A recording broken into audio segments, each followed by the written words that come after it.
it's Rose Rosetree, this time in my role as an Enlightenment Coach, something that's very, very dear to my heart, along with the other specialties of Rosetree: energy, spirituality for long, and for short, RES.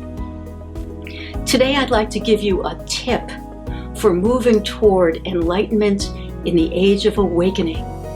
You could also consider it a tip if you've always wanted to become psychologically self-actualized, because they're really different languages for the same thing.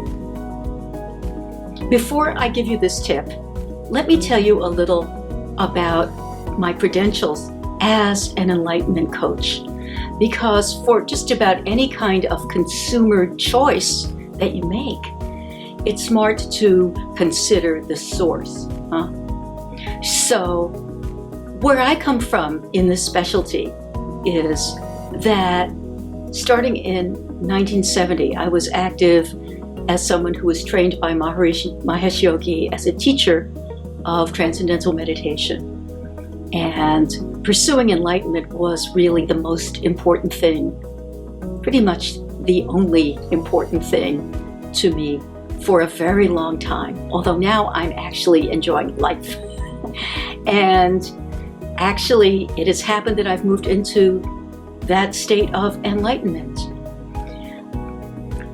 When I left teaching TM, I began to teach and use the specialties of RES to help people with energy healing, powerful skills that wake up the soul. And I also was using skills of energy reading or aura reading through all your senses to help discern what was really going on with people and their state of consciousness.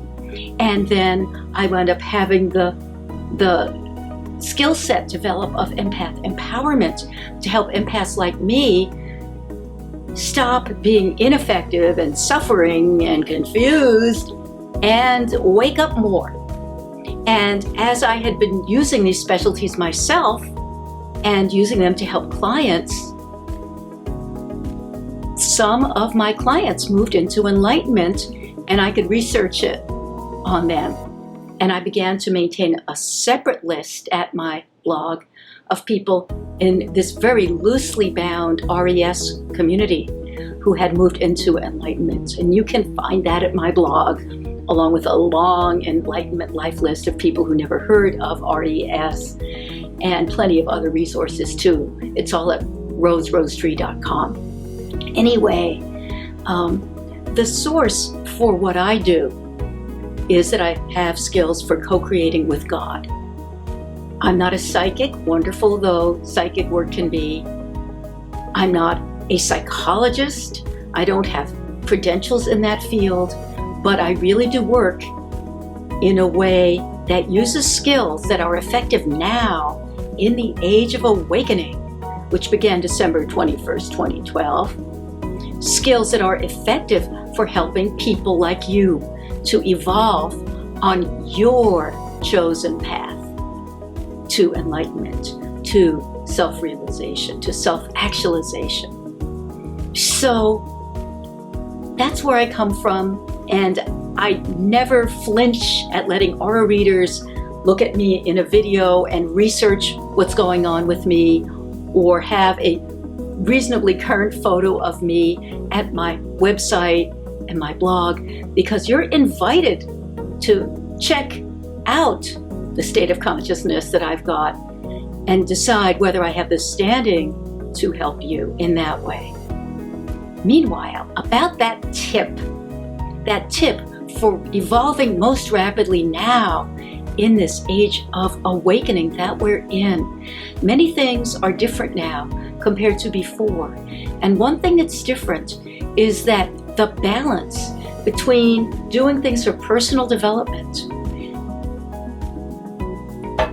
symbolized by this bell, and just living your life. The balance between this is off for a lot of people, because anything we do for personal development now is so much more powerful. Your hearing me talk as someone who has spent years of my life where the main thing I did was meditate. Those days are over. I'm glad we're living now. A lot of us have done heroic things to attempt to evolve. And now we don't need that. I recommend 20 minutes a day by the clock of whatever technique time you wish to do. And that's your golden time. That's your evolutionary time. The rest of your waking hours, cut it out. Live your life. And by doing that, you will stabilize the amazing, extraordinary things that can happen to you in consciousness now without your trying, so that you can become established in that state of consciousness where you are using your potential in life. And to be very, very clear about this, for thousands of years, even hundreds of years, before the world moved into this age of awakening, meditation or other spiritual exercises, they really were required if you wanted to have experience and not just pious hymn singing. Granted, I love singing hymns and I do it when I have a chance, but it's not necessarily, back in the day, something that would really promote growth of consciousness. Now, it doesn't have to be meditation. It does not have to be spiritual exercise. You could be doing some beautiful, profound psychological self-exploration. You could be doing energy reading skills, like learning to read auras from regular photos, which of course you might know I can teach you to do and do great. You might be singing hymns and feeling those hymns as you sing them. You might be doing just about anything that moves your consciousness in a way that is interesting to you. But for heaven's sake, 20 minutes, that's my tip. More will not bring you more. 20 minutes and go as fast as you can. I'd love someday to have you on my Enlightenment Life list. By the way, to look at that, to look at the resources that I offer, including personal sessions of energy, spirituality to help with emotional and spiritual growth, just go to my website. It's roserosetree.com and check out what seems meaningful to you.